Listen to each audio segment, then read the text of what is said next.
welcome all to this webinar, again, hosted by Strategic Management Society. As Justin mentioned, this webinar is devoted to helping faculty find ways to balance the demands of research, teaching, and service throughout your academic career. Again, my name is Idie Kesner, and I am so honored to have received the 2022 Strategic Management Society Educational Impact Award. In addition to being a faculty member and a member of SMS, I am also the former dean of the Kelley School of Business at Indiana University. I was dean for 10 years. And prior to that, I was the associate dean for faculty and research and a department chairperson for management and entrepreneurship and an MBA program chairperson and various other roles. And so when I was asked to put together a panel for the webinar devoted to what every dean dreams about, the faculty member who can do it all and do it all well, research, teaching, and service, I was thrilled. And I'm so glad that you've chosen to join us today. I'm particularly excited to have such an amazing panel of speakers. We're so fortunate to have the opportunity to learn from their experiences and their many, many, many successes. Before I introduce our speakers, let me remind you of Justin's small bit of housekeeping. While I'm kicking off our session with a few questions to our panelists, I'm encouraging each of you to ask questions that you're seeking answers to. So please submit those questions in the Q&A function as the session progresses, and I'll monitor that Q&A function and ask your questions to our panelists a little bit later in our 1-hour session. I know our faculty experts are going to be very excited to answer your questions. Now, let me briefly introduce our panelists. And when I say briefly, I mean briefly, because each of these faculty members is so well known with such amazing reputations in the field of strategy and in various specialized areas within that field. I'm going to limit myself to their name and affiliation, because if I were to go through their many accomplishments, it would take the rest of the hour. Besides, I'm really hoping that they themselves, in answering your questions, will get into various aspects of their illustrious careers. And you can check out their school websites to get a bio or CV for each of the panelists. So let's begin. With us today are Greg Fisher from the Kelley School of Business at Indiana University, Henning Piezunka from INSEAD, Mahka Moeen from Keenan Flagler Business School at the University of North Carolina, and Joana Campbell from the Linder College of Business at the University of Cincinnati. And Greg, I'm going to aim my first question to you, and this is about sort of looking at this issue, this what we've sometimes called the triple threat, the person who can do it all, for many tenure track faculty members very early in their careers. I know the tension between spending time on research versus teaching and service. That's a great tension. And many will worry about the risks of spending too much time on non-research matters. And while we can talk about the risks in just a minute, I wonder if you can help us understand what are some of the upside benefits or opportunities of adding some non-trivial weight or percentage of time devoted to teaching and or service, even at the pre-tenure stage, albeit with great thought and care about the activities one gets involved in. Can you help us see the upside of all of this? Yeah, Idie, I'll have a go, and I mean, I think there is a lot of upside, and I think naturally within our lives we are inclined to take on different roles, and often those roles are at conflict with one another, whether it's parenting versus work, or whether it's trying to be an athlete and pursue a career, or whatever it might be. That's sort of a natural tension of life. And in academia, that natural tension manifests between these three things of research, teaching, and service. And I think, you know, when we look at how those roles or the managing and working through those roles in life, there's sort of two paths you can take. And the one is the sort of scarcity mindset of, well, I'm going to try and disentangle them and allow them to exist independently and just get on with it and sort of manage very strict boundaries between them. But what I have found exceptionally useful or valuable is what I've seen in the psych literature is this idea of work, family enrichment. So I started thinking about this more when I was actually in my PhD program and I had kids. And the whole notion of how do I be a good father to my young daughters while at the same time pursuing a career in academia and trying to get a dissertation and get publications, and came across this work and sort of framing of things as work-family enrichments. And the idea there is that we sort of move beyond the scarcity mindset into the notion that by managing our roles in each of these different areas very, very carefully, they actually land up enhancing each other. And once I got into a tenure track role, and I realized there's these three distinct areas of teaching, research, and service, the same sort of logic tended to apply, that really through three primary pathways, these different things can actually support and enhance each other. And I think the one pathway is through sort of knowledge and skills transfer. So what we're learning in research can actually help in the classroom, and by speaking about our research in the classroom or ideas related to our research in the classroom, we clarify them more such that they flow back into our research. And so through working across these roles with the same sort of knowledge and skills, and by becoming a better teacher, we become a better presenter. And by engaging in service activities, we get access to data we might not have had access to. So recognizing that there's interlinkages between them. But then I think there's also buffering effects. So that's the second pathway that I think is valuable. That if we get a rejection from SMJ or AMJ or from elsewhere, but we go into the classroom and we have a really, really good experience, it saves that day for us in some respects. Whereas if your identity is just attached to it's research, then that rejection is so much harder to digest. And then the third is, I really think that over time, we can build better meaning in our career. There's this sort of additive meaning that comes from not only being a researcher or not only being a teacher or not only being an administrator, but allowing meaning to manifest in all three of those areas. And the amount of meaning we get from our jobs, I think, is greater as a result of embracing all three, as opposed to just trying to derive meaning from one of them.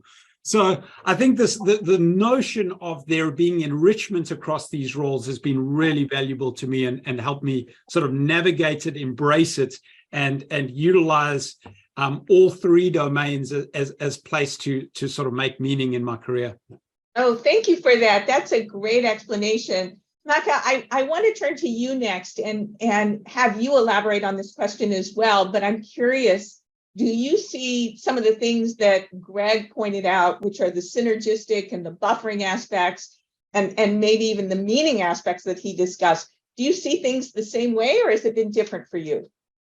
Sure, absolutely. Idie, first, before responding to your question, but I want to take a minute perhaps to congratulate you for the award from SMS. I know we're all here today really to celebrate you, your achievements, you being a role model for every one of us in the career in terms of moving through different aspects of it, playing all sorts of roles, probably in an environment where you've built a lot of things for young women who are going to step into positions, not just having role models like yourself, but also finding it easier in that respect. So thank you and congratulations. And even like you've already shared some of these questions with us, I know you've been very, very gracious in allowing us the time to reflect on our experiences, but really from the questions that you shared with us as I was going through them 2 weeks ago, it was very clear how much thought you have yourself given to them. These are really the things that you have identified as problems, and just thinking about the questions themselves was another very, very useful and thoughtful experience for myself. So thank you for that. Congratulations. And I think everybody here shares that sentiment as well. And now to your question about like upsides of the research, teaching, and service, I think I really, really appreciate that Greg's reframing of this in terms of these are not really like three independent buckets, but really at times becoming interdependent. and how each of us, considering our personal values and professional aspirations, link them is what allows us to push forward, stay active, and really do things in ways that are deserving of those tasks. And since we're talking about research, teaching, and service, I hope we can all acknowledge our primary responsibility in early years of the career is research. So that's really something that cannot be dropped. That's the crystal ball to think about it. But it's not that like teaching or service could be pushed to the side, be the minimal viable products. Indeed, they are the ones that at times could help you enrich your careers, find other opportunities. So finding where that balance for each person is could be super helpful. And I'm going to now reflect on my personal experience, not to say this is the way it should be, but just how it panned out for me. Teaching is really that area that gives you instant gratification. It's that papers will get published late in the life cycle of journals. It may take a while until they get appreciated, get cited, even if we stay with academic standards. By the time that they get translated and managers and others may start using them, it could take a lot of time for them to be impactful. But classroom and perhaps after class conversations with students have that capacity to create that temporal balance of this is something with a shorter time horizon for impact, and that's another one for longer time horizon of impact. And Henning, I guess, will elaborate more on his teaching responsibilities and innovations. But these are really like when we get to teaching and service areas where each of us can be innovative and find where is that sweet spot where we belong, that task really enriches our personal and professional life. And if it's not that 3-credit hour class, what else it is, how we can approach it. And same with service. Service has this broad range of, am I going to review for journals in early years? Am I going to organize panels? Is this going to be inside my school? Is it going to be professional? Or for me as an entrepreneurship scholar, is it going to be engaging with entrepreneurs in the community? Given the wide range of possibilities, that one-to-one match could be really, really crucial. Thank you for those thoughts. That's really insightful, and understanding how you in your own personal career went through these decision-making processes about the balance of things. Henning, I am going to turn to you next, but we just discussed the opportunities and the upside benefits. We should also explore some of the downside risks. As you thought about how to balance your personal portfolio of activities, how did you think about the risks of having these all three components comprised in your academic career?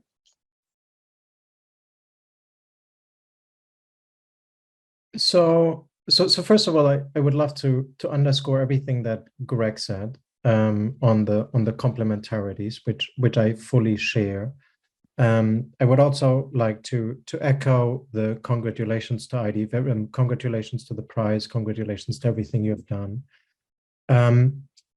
You see, so I thought a lot about the balance, and I thought a lot about the people who listen to this call. And one thing I got really concerned about as I thought about balance is, at least that is how I felt when I started out. I saw these people who were great on research. And then at some point I learned, oh, crap, it's not only that they're better on research than me, but they also seem to be better on teaching on me. You see, like, I don't want to know that Greg is a good teacher. I really don't, because the guy's already such an amazing researcher. That only makes me feel bad if he's also great in service. And I don't want to hear this from Mahka, and I don't want to hear this from Joanne.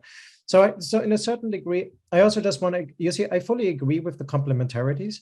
But I think one thing, and I think you totally need to hone those, but I think you also need to be aware of the conflicting nature of the three.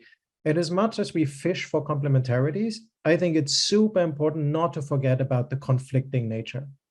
And you see, what I've sometimes found, you see, like, I care about my teaching enormously.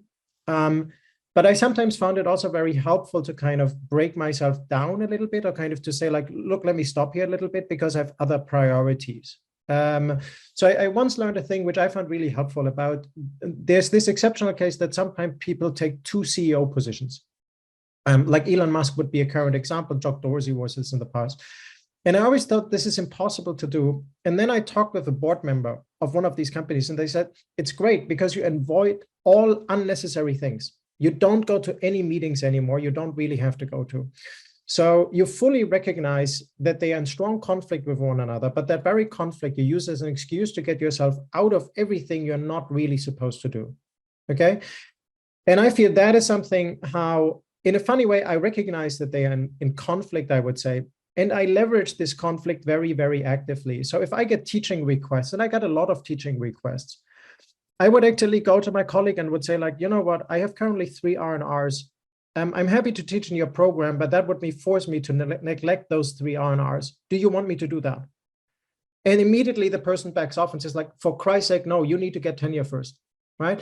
So, so I think actually, yeah, acknowledging the conflicting nature and actually using that conflicting nature sometimes can actually be very helpful.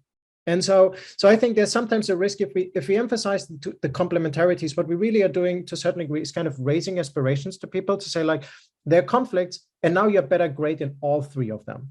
And if you're kind of not if you're screwing this up, then because you didn't get like the complementarities, right? And you see, like, look, I have 2 young children. These are the world to me. If I lose a current R&R I have, so be it. I hate that. Don't get me wrong. I don't want to lose my R&R. I really don't. It means a lot to me. But sometimes that's just a conflict. And if I need to choose between spending my Sunday with my kid and the R&R, I go for the Sunday with my kid. So it's easy for me to say I have tenure now. But I think it's good to just recognize, like, look, there are conflicts, and these kind of conflicts sometimes just set limitations, right? I know it's not about family. I know it's about teaching, research, and service, but the same is true there. Right? You see, I would love to be in the office hour for an hour with the student. I'm going to lose my R&R. I have no time for that. As much as I wish that an hour conversation with that student would help me to write a better R&R at AMJ, it's just not true. Right? So I think, look, I agree with everything that Greg said. Don't get me wrong. And I agree generally with everything Mahka says. But I think it's very important to recognize the conflicting nature, and sometimes just to be very aware of it, and to sometimes even leverage those. Go to your colleagues and say, like, look, do you really want me to do this service because I'm up for tenure now? So Henning, thank you for that. That's really interesting. And I like the way you approach it in terms of acknowledging the conflict, and also saying that the fact that there are these conflicts can cause you to focus, right? Can cause you not to waste time on other ancillary things that maybe are not constructive. And so you get more tuned to the things you need to do. Joana, I'm hoping you can shed light on the way you see the risks of trying to balance things. And do you see it similarly that it can help you focus? I think for me, the biggest challenge or the biggest risks are I tend to be a yes person. So I tend to take on perhaps a little bit too much. And I was definitely guilty of that, like starting with the doctoral program, like I want to sit on like student committees and like lead initiatives and do things for the department. And once I started my job as an assistant professor, I tried to be a little bit more mindful of the fact that the clock is ticking and I have to be a little bit more selective of what I yes to, because it's a very thirsty profession. And if you say yes and you're reasonably good at certain things like reviewing, you're just going to get asked to do more. If you're a good reviewer, you're going to do more reviewing for more journals and then more reviews. So whatever you end up being good at, you get more of. So you have to be very careful. And I think it helps to have somebody in your department or in your professional network to be your no person. So whenever you get offered an opportunity that might be that looks enticing because it's something new. And I think that's always been kind of my inclination, is look at the growth opportunity, because I'm very growth oriented, like, oh, this is, exciting. I've never done anything like this. So my inclination is almost always think about something from a positive light and not always consider the time implication. So I think at like a very basic level, when you think about balancing an additional service opportunity or an additional teaching assignment, try to break it down into the hours it's going to take you to take that on. So if you think about your year and how many hours you have in that year and in a day and in a week, is it an opportunity that's going to take maybe 10 hours of your time because you're going to meet, maybe once a month and it's an interesting opportunity? Or is it something that's going to be very, thirsty and time intensive and is going to take up hours and hours of your time, and maybe you're not going to get as much out of it? So it's almost behooves you as an assistant professor to be kind of opportunistic and just to really be analytical about certain things to make sure that you don't infringe on these other things. All of us talked about, our families, and I also have a young family. I have a 4-year-old daughter, and now I think I'm even more cognizant of that, and that, the hours between 4 and 8 are sort of sacred to me. As much as I can, I try and protect that time. And it's not always possible. I am actually teaching a night class right now. I'm teaching 6 to 8:50. So she knows that on Wednesday, she only sees me for 30 minutes in the morning, and then I don't see her the rest of the day. But I told her yesterday, tomorrow is the last day I'm teaching, and then, I won't have to do that next semester. And she's very excited because I can tell, this is time I'm taking away from her. So I think just being very mindful of that has been really helpful to me. That is really, really helpful for all of us to keep in mind. And I like the point that if you're a yes person, breaking things down into hours can really help you make thoughtful decisions about the yeses that you're about to agree to. So thank you for this. Now, at this point, I want to remind viewers that if you have questions for our panelists, be sure to submit them in the Q&A function after my next question, and we're going to get to your questions. I am an avid fan of PBS, and I'm reminded of this promotion by Viking Cruise CEO every time PBS plays or Masterpiece Theater plays. And he says there's only one thing that you don't have enough of, and that's time. For faculty members, time is, in fact, the precious commodity we don't have enough of. And I think all speakers have addressed that already. So let me turn to a couple practical questions. And Greg, I'm going to start with you. I'm going to give you a two-part practical question. First, I want to ask you about the balance that you've achieved. And I certainly do not want to imply that somehow you practice or even aspire to practice a balance of 33% research, 33% teaching, and 33% service. I know that each of us has our own percentages or weights that reflect the balance that's right for us. But as you think about the ideal percentages across, the ideal percentages of time across the areas, I'm wondering how you arrived at the level of balance that you practice now. Was this deliberate on your part? Was it planned? Was it trial and error? Was it a reaction to feedback that you received from senior faculty members or mentors? And then the second part of the question, if you'll permit me an even more practical question, do you try to find time each day to spend on all three areas? Do you set aside days of the week to achieve your version of balance? Or do you split your time differently across different semesters or different months throughout the year? How do you achieve what you are practicing now?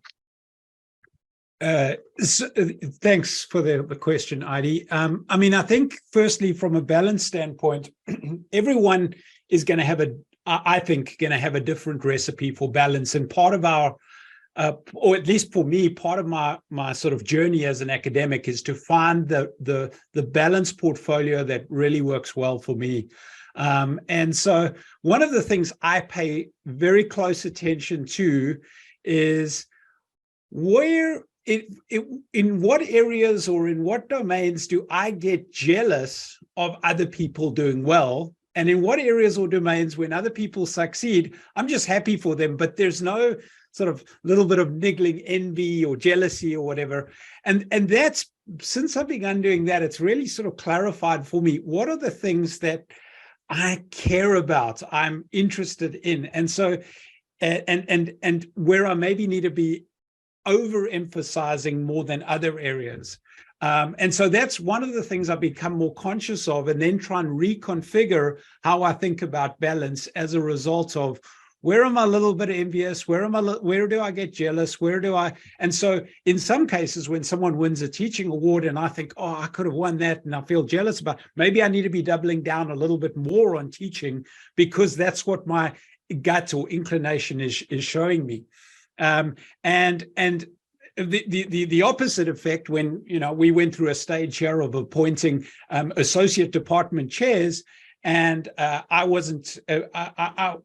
didn't go forward for it, and I didn't care. It was like, great. And so that was sort of a signal that maybe that's not where I need to be shifting my energy. So that's one of the things I've paid attention to with balance, and I've found that my balance configuration has got better as a result of paying attention to that and then acting in accordance with that. And then from I think the second really practical thing for me is at least to break down, I think of three major phases of the year. There's the summer, in which I'll have a certain configuration of how things work. And then we've got 2 semesters. And one of those semesters is more teaching focused, and one of them is more, I guess, research focused, or I've got more autonomy over my time. And so I think about using my time differently in each of those 3 phases. And then the other thing I pay very, very careful attention to is at what time of day am I good for different things. I know that if I'm writing and I'm trying to produce a research paper, I am much better earlier in the day. And so I'll block out those parts of the day for doing that kind of activity. And hence my calendar opens up later in the day after 1 o'clock. And I find that really helps me. And from so sort of earlier in the day, prioritizing research for me, and then later in the day, prioritizing either working on administrative or meeting related stuff, and or reviewing and so on. So, and then within those broader timeframes, those 3 sort of semesters, the summer and then the 2 semesters, is thinking about what are the rules I want to set myself to constrain myself as to how much I'm going to do in any area, but also clear certain thresholds or benchmarks. And so some of the things I do that are very practical is give myself a range of how much I'm going to, how much time or days I'm going to allocate to working in executive education in any one of those phases, or how many reviews am I going to accept, and what are my rules going to be for accepting reviews from journals where I'm not on the editorial review board, or journals where I'm not going to submit versus ones where I am on the editorial review board or am going to submit, and come up with very clear rules, because I found it much easier to say no if I can say to someone, look, I've got a rule that I'm going to review 4 papers per semester for this journal, and I've already reviewed 4, and so it's sort of a signal that I've done my part and it seems appropriate. So those are some of the practical things that I've found. Number one, breaking out the year and understanding what you're trying to achieve in each phase of the year. Number 2, figuring out what you're trying to do in each day and working best to your own sort of circadian rhythms within that day. And then thirdly, establishing rules for yourself and that you can use to convey ideas to others, so that you can say no more easily to things and make decisions about what you are and are not going to do. I think that's really wonderful advice. It really begs the question of understanding yourself, understanding what your needs are, and taking time to digest that and create some rules for that. And I think that's great advice. Mahka, I wonder if you could also answer the questions from your perspective. Is this something that you plan? Is it something that just happens from your perspective? And how does your time get divided? And what was the process that you used to better understand the balance that you've ultimately achieved? Absolutely. So I want to actually go back to Henning's point about the R&Rs versus the teaching requirements, and perhaps different chapters in our academic lives. Because I look at my own mentors and I'm like, wow, how is it that they can do all of this?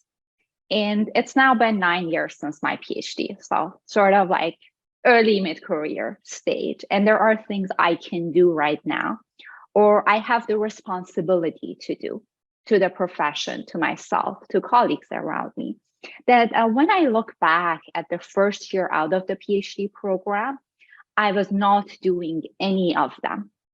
And I want to acknowledge this and put this out for like everybody who is listening to this later, in terms of knowing where they are in their career, how safe they feel, and then making some of these in a very intentional way, making these decisions. And if I want to look at my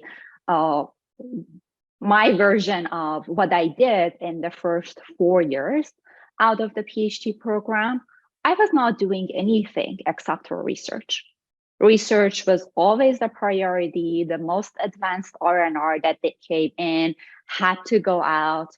I was very focused on not being attracted to the next shiny project, even not starting new papers. And while that took 80% of my time, there was another 20% getting the teaching requirements of the school done. It's not that I was dropping the ball there or doing something inferior, but never doing anything extra. Or in terms of service-oriented activities, I accepted to do reviews, anything that they came from journals that I wanted to submit to. I was very active in organizing panels, research panels, going back to the idea of complementarity, is that Greg alluded to, that would, yes, serve as a service to the profession, but could also help me learn new things, meet new people, elevate a particular topic, a conversation. But there was a very clear shift when I look at it, like year 5, year 6, where I felt a lot more comfortable that now I know I sort of have the papers I needed, and maybe the marginal value of the other one can be overlooked if I elevate a little bit more on the teaching side. Let me move to evening MBA classes. Let me increase my service activity. Is this an election that I want to run for? And then again, like thinking about year 8, perhaps, now that I had tenure, everything felt a little bit more settled. Now, how can I expand these roles? So there is a constant shift, not just in terms of percentages and how they become into whatever balance would mean for each of us, but also in terms of the nature of those activities. What we call teaching and service could be quite broad in interpretation. Does teaching mean having like a broad class for everyone? Does this mean getting into like new formats of teaching that are more complicated for undergraduate classes, evening MBA, executives? That is something for each of us to realize what fits for us, where we are competent and where we can create value. And same with service-oriented activities, like where is it that we find that fit? But I just wanted to first acknowledge this temporal like distinction, the chapters in life, and I'm very curious to see where the next chapter will be. So that is something that will be settled. Now, a little bit more on practical, like day-to-day aspects, and I think I fully agree with Greg on the idea that finding what time of the day works for each of us, what are the things where you need less brain power, or what are the family constraints, as Joana was talking about, that, hey, this is the sacred time with my family, and this is non-negotiable on my calendar. But putting those aside, think of the other experience and practice that I had that was very illuminating was time tracking, to help me know where does my time go. And now, if any of them are a time sink, how should I revisit them? And then, am I getting enough time for the other things that I really need to do? And that process of self-discovery and exploration really opens up new questions for, I think, each of us. It did for me, and then it helped me answer and help myself figure out what works for me. The other thing in terms of like the day-to-day activity, and this is something I personally do, I'm not sure, like maybe it doesn't apply to everyone, is and sort of like thinking about, we teach strategic planning to our students in strategy classes, but what is my strategic plan for each period of time within my, what are the things if I achieve, I'm going to be happy about them and celebrate. And I'm raising this because our profession is very prone to pushing us to do more and more and more as if nothing is enough. And by the time that we get some of the achievements that we want after 3 rounds of, let's say, a paper interview, you may feel more exhausted than happy. And your eye may be already on the next goal, which is, oh, the other R&R that I'm late on, or the other co-author who is waiting on me. So instead of feeling that amazing, good celebratory idea, will be down. So just having these goals and know for this moment, this is where I want it to be, and I am, really helps me personally become grounded, oriented before thinking about the next one. And that is another practice given the length of our profession. That's great advice. I really appreciate that. And not to forget the celebratory moments in the grind that happens day to day. Henning, we actually have a question submitted directly related to something you said. The question reads, the school or department wants you to focus on research, for example, prioritizing R&R over teaching. And the questioner says, I sometimes feel conflicted because I like to be good at everything, if not the best. And for teaching, I spend as much time on preparation and side activities compared to full-time lecturers or instructors. For example, they have social media channels where they put games and quizzes, and I don't feel like I have time to manage that. How do you deal with that?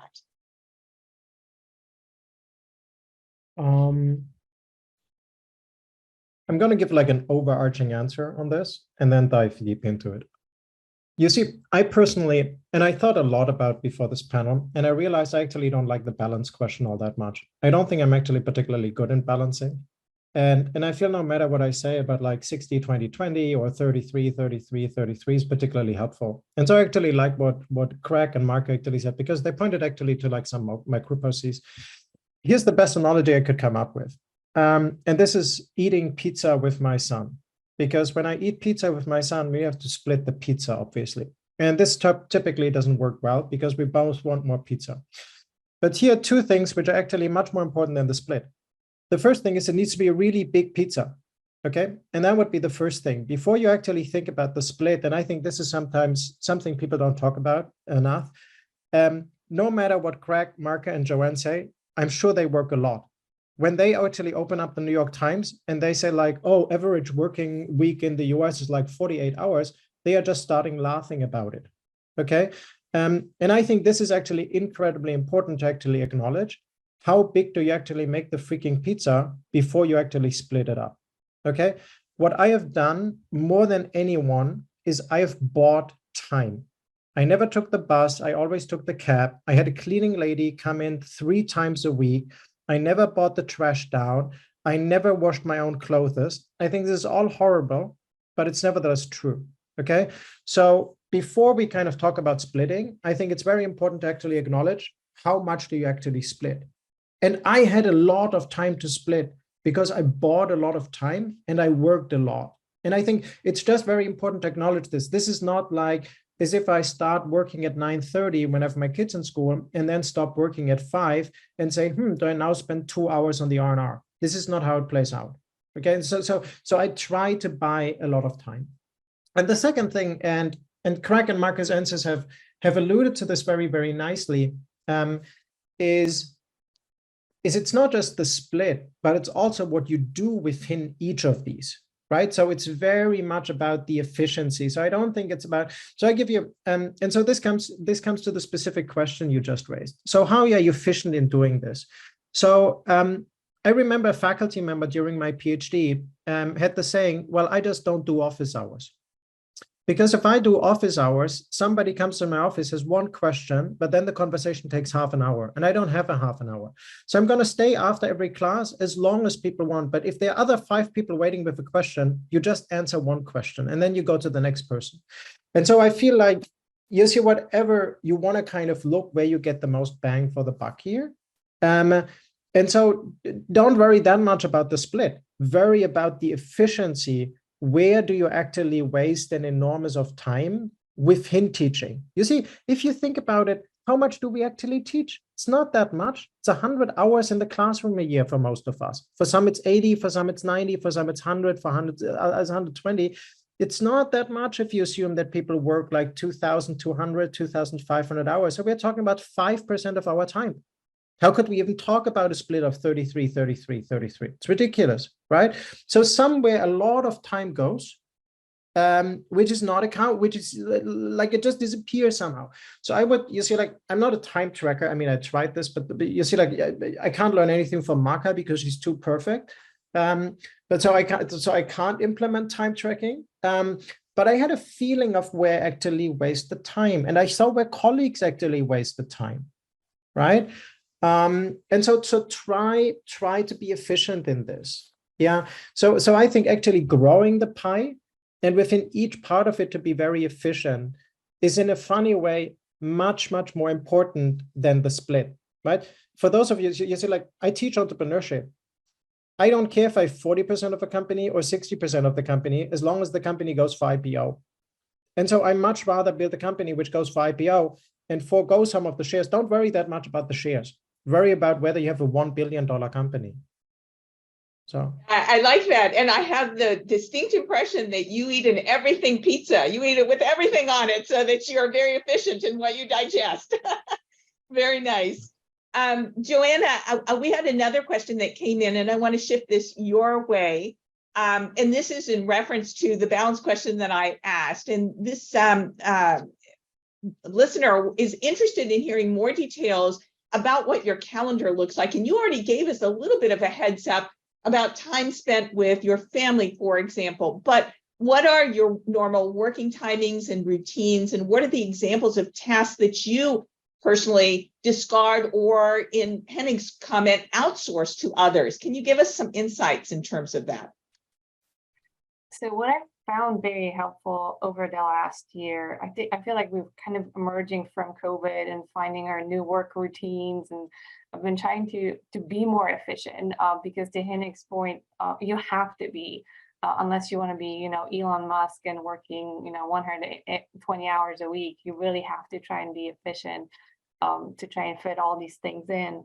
So what I do is every Sunday in the evening, I sit down in front of my work desk. I look at my email, look at my calendar, and I actually write out a plan for each day. So I have a very detailed to-do list for Monday, for Tuesday, for Wednesday, and so forth. Monday morning, I found I get a lot of emails. I tend to do a lot of my teaching related stuff for my online classes on Monday mornings.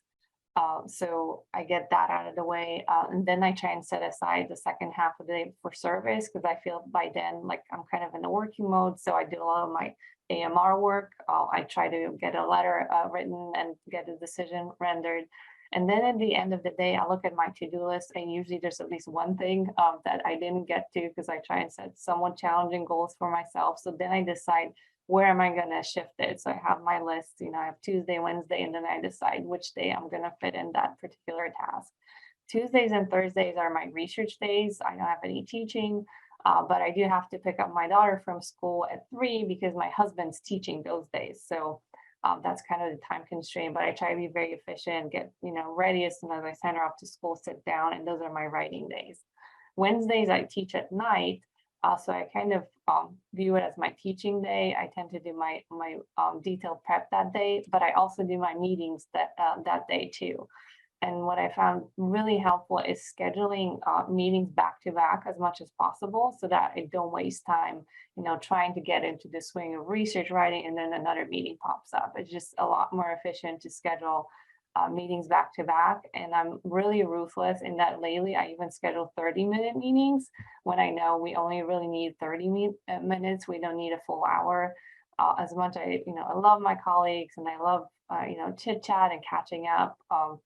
If it's people that I'm seeing on a regular basis, like that way we're really efficient. We sit down, we do what we need to do. And I found it really works. A lot of times, when it's a 30-minute meeting, we get done in 20 minutes. And then we have 10 minutes to catch up, and talk about our families and what we're doing that weekend. So it really helps me to as much get all the meetings in one day. And then, like I said, Thursday is another big research writing day. And Fridays, we have our brown bags in the department. So I always go in for the brown bag, but also kind of budget the fact that there's going to be some kind of socializing. Maybe we'll go to lunch, I'll talk to PhD students. So I know I can't have that much research done that's going to go out that day, because I know having those big time blocks that are really crucial to me, I just know it's going to be very hard to find. So I just try and work within the constraints of both kind of the department rhythm, my teaching rhythm, and the family rhythm in my house. Really like how you block things out and you're thoughtful, you're strategic in the way you approach it. I think that's very helpful. And for those listening, it was so generous of you to share sort of how you break it out and how you approach it, because it's hard when you're just starting this career, thinking about it and thinking about how you're going to do it. And it's partly what fits you, but it's also those that you have to interact with. So that's very helpful. We did get a question about how often you turn down journal reviews. I'm going to take a wild guess that when it's journals you really want to publish in, or journals that you've submitted to, it's relatively rare. Does anybody have a different view? My guess is when it's just an ad hoc and it's not really a journal that you're interested in, or a topic that you have a lot of familiarity with, and it would take you a long time to do the review, you're probably more inclined to turn those down early on, but less inclined when it's directly in your area or journals that you want to publish in. Is that, I see a lot of nodding of heads, so that seems like it's very accurate in terms of it. There was another question also submitted, which is defining success vis-a-vis research productivity. And the interesting comment was, when is it that you consider that you've done enough? And that, my guess, is a very difficult question to answer. Henning, you want to take that one? Oh, I totally love that question. I think that's a fantastic question. I think the person is absolutely right. You need to define your own criteria of success. I remember I attended the academy and there was somebody, I forgot whom, who actually outlined how he revised papers to publish in A journals like 100 times before the papers are eventually published. And then somebody else got up and said, like, you know what? I don't like revising that much. That's why I publish in C journals, but I just write it once. I think you're an idiot that you revised the same intro 100 times. And I thought it was just great. The person did what was like good for them. You see, like, so I'm absolutely right. Look, if you care more about teaching than you care about research, do that. You need to be willing to actually bear the consequences of it. You need to be aware kind of that schools have different kind of selection criteria, but you see, like, go for the career you want to have. Don't go for the career your school wants you to have, or the field wants you to have. Do what you want to do. I think this is incredibly important with respect to balance, right? It has to be your balance, right? It doesn't have to be somebody else's balance. You have to be very aware of the consequences. You see, if you say, like, I don't like research, but I want to be at a high status school, well, now you have a trade-off, right? That is something you need to think about. But otherwise, be very, very aware of your preferences and pick the game you want to play. So I fully support this. If you say, like, look, I don't want to kind of read 1,000 papers to publish in an A journal, don't do it. Just don't do your thing. I think that's really insightful. I know that early on in a person's career, especially if they have multiple offers, they're oftentimes looking for the right fit between them and the school that they choose to join. I'm sure there are a lot of other issues that they have to think about as well, but it's certainly about the fit in terms of the career that you want to pursue. And then somehow we drop that notion of what feels right for us and what does success mean to us. And I think, Henning, to your point, that's a question you have to keep asking yourself throughout your career. You always have to ask, at this stage, what does it mean for me and how am I going to pursue the best form of success from my perspective? So I think that's really great advice. Idie, can I add one thing? I really Please. like what you said. I think the fit is super important. I will, however, say, so this was an advice I got when I joined INSEAD, and I found it was so great that somebody said, try to get tenure at Michigan now. And it was like, what do you mean? I just joined INSEAD. And they said, like, well, if you get the record that gives you tenure at Michigan, you will also get tenure at INSEAD. But thinking about that will actually protect you from engaging in all kinds of things you may not want to do, right? So even if you find at your school you're not the perfect fit and the incentives are not totally aligned, you eventually get tenure in the field, right? You want to be part of the field. So even if you don't have a perfect fit, you still kind of want to think about whose game do you actually want to play? Because it's probably, you see, it's probably not effective for you to play your school's game, kind of to be someone you are not, and then to get rejected for tenure anyway, because they probably figure out that it's just not your kind of thing, right? So be very, very thoughtful about the game you want to play and who your key audience is. Yeah, your comment reminds me of something else. It's a little different from the way you phrased it, but in my first job, I remember the department chair, before I even accepted the job, showed me what tenurable candidates had achieved. And that was very refreshing for me, because I remember looking at that saying, I can do that. And it gave me a lot of confidence. It gave me a lot of positive feelings about the ability that I had to achieve that in my own career. So I would argue, don't be shy about asking what others who've been successful, that success you aspire to, what they have achieved, and then asking yourself, can I do that as well? Now, we only have a few minutes left, and so I'm going to ask one last question. I have a colleague here at Indiana University, the Kelley School, who has this wonderful practice when he teaches. He ends every single class with a single slide, and on it, it says, if you remember nothing else from this class, remember this, and then it has a phrase on it or a comment on it, which is really good because sometimes students don't pay it all that much attention, and he wants them to remember something from the class.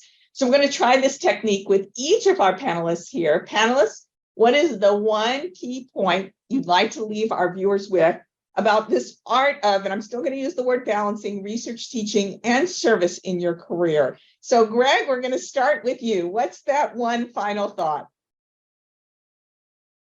I think the most important is to be true to yourself, true to going through the hard work of discovering what success looks like for you, and then playing the game according to that, as opposed to trying to play someone else's game.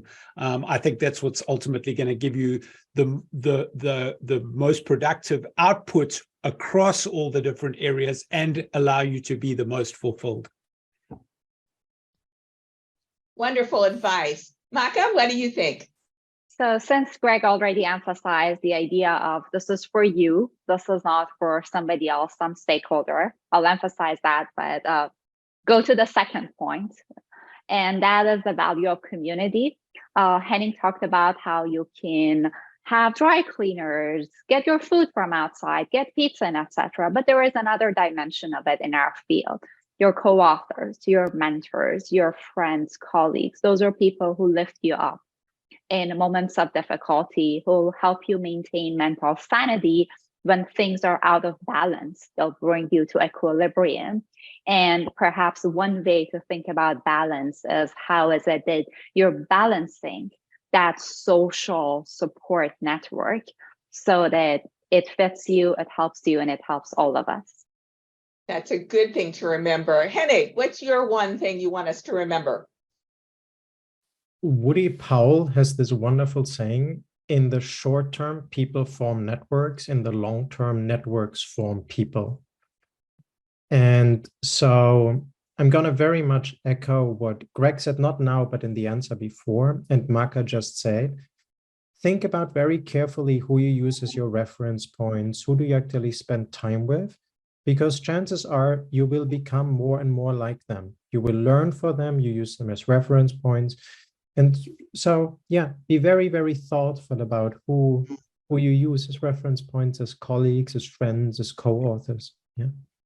Very good advice. And Joana, what's your one concluding thought?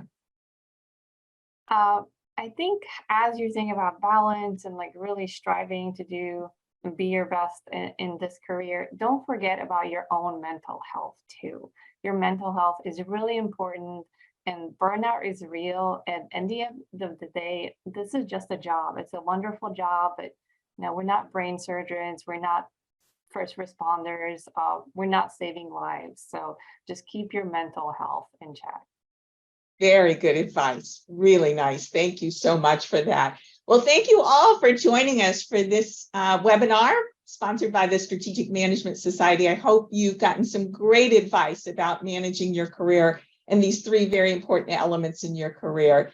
And we hope you get a chance to pass along the word to others that they can view this webinar later if they're interested in the advice of these outstanding panelists. Panelists, thank you so much. We appreciate it. Thanks for doing this.